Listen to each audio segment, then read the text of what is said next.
जिनको मानवता के बारे में उनका विश्वास नहीं, ये सो कॉल्ड धर्म के ठेकेदार, अरे धर्म का ज्ञान है उनके पास, उसको टट्टू ज्ञान नहीं है, कोई धर्म का ज्ञान व्यान नहीं है।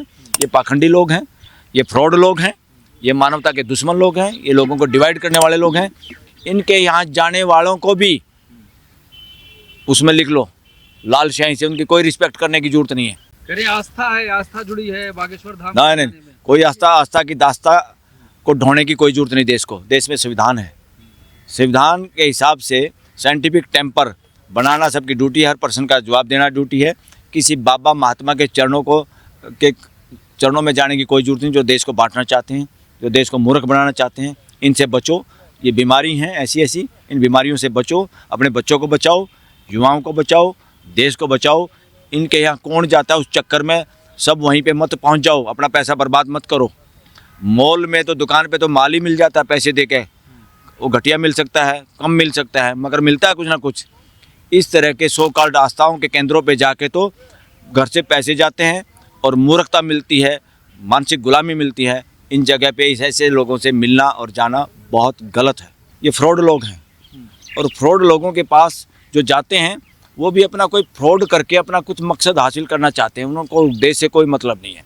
दो ऐसे लोग हैं जो इस देश को मूर्ख बनाने के लिए कुछ भी कर सकते हैं। ऐसे दो लोगों का गठजोड़ है कि ऐसे आदमी तो काबिल ही नहीं देश के सीजीआई बनने के लिए, जज बनने के लिए। जो आदमी ढोंग में फंसाना चाहते हैं देश को, जिन आदमियों को अकल नहीं, लाल पीले कपड़े पहन के संत महात्मा या इस तरह के लोग बने घूमते हैं, देश को डिवाइड करने की बात करते हैं, मानवता जिनके आचरण में नहीं है, उनके दरवाजे पे जाना, उनके घरों में जाना तो पूरे देश को नपुंसक बनाने वाली बात है। ये बल्कि मैं कहूँगा इससे ज़्यादा खतरनाक कोई षड्यंत्र नहीं। हरियाणा में भी कुछ ऐसे बाबा जेल में पड़े हैं। उनके यहाँ हरियाणा का शिक्षा मंत्री लंबा लेट गया था, उसने अपने पैरों को भी हाथ नहीं लगाने दिया। वो स्टेज पे बैठा, वो धरती पे नाक रगड़ रहा, मंत्री रामविलास शर्मा एक। इस तरह के फोटो जब समाज में जाते तो इससे क्या पता चलता है?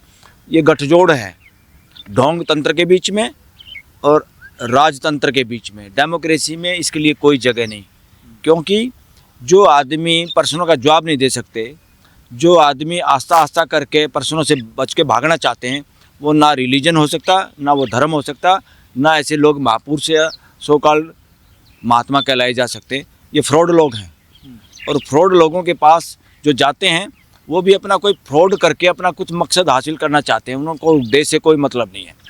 ये फ़ोटो देख के तो बिल्कुल बेड़ा गर्क कर दिया इसने, सीजीआई गवाही ने। इसे पता चल गया कि इस तरह के जज बने हुए हैं इस देश के अंदर, कितना मादा उनके अंदर।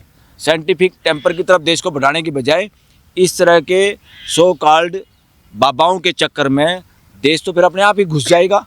कि एक रिटायर्ड सीजीआई जिसको सनातन के नाम पर जूता मार दिया था, तो इससे लोग यहाँ चर्चा कर रहे हैं कि भाई जूता फेंका।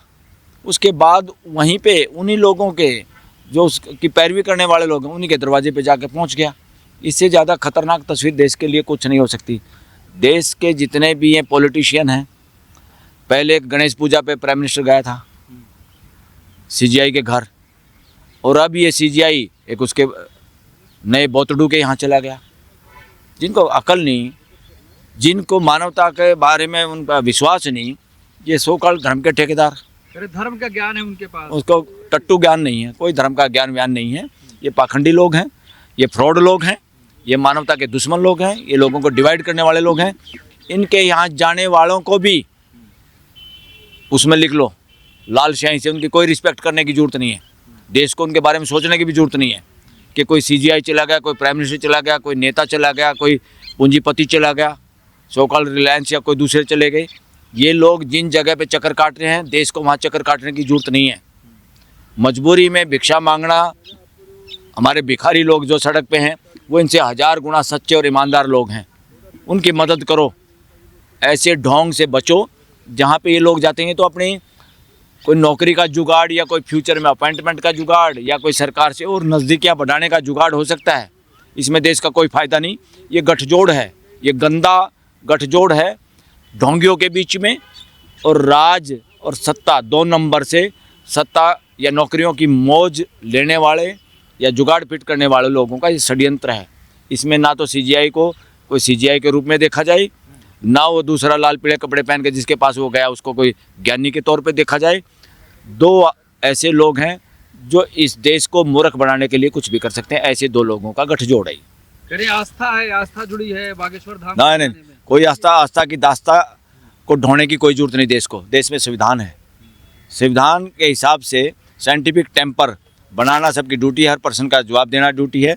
किसी बाबा महात्मा के चरणों में जाने की कोई जरूरत नहीं। जो देश को बांटना चाहते हैं, जो देश को मूर्ख बनाना चाहते हैं, इनसे बचो। ये बीमारी हैं ऐसी, इन बीमारियों से बचो। अपने बच्चों को बचाओ, युवाओं को बचाओ, देश को बचाओ। इनके यहाँ कौन जाता है उस चक्कर में सब वहीं पे मत पहुँच जाओ। अपना पैसा बर्बाद मत करो। मॉल में तो दुकान पे तो माल ही मिल जाता है पैसे दे के। वो घटिया मिल सकता है, कम मिल सकता है, मगर मिलता है कुछ ना कुछ।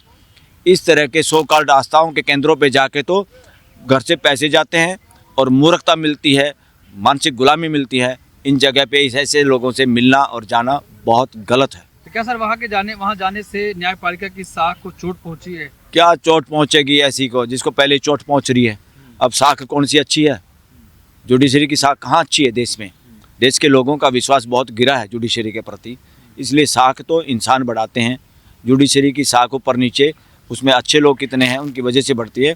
ये जो विजिट करी है गवई ने, इससे तो साख और गिरी है कि इस तरह के लोग जज बने बैठे हैं। इस तरह के लोग सीजीआई हो सकते हैं इस देश के, जो बाद में इस तरह के चक्कर काट रहे हैं। और उनको अभी भी क्या चाहिए समझ में नहीं आ रहा। कुछ ना कुछ है तो घालमेल।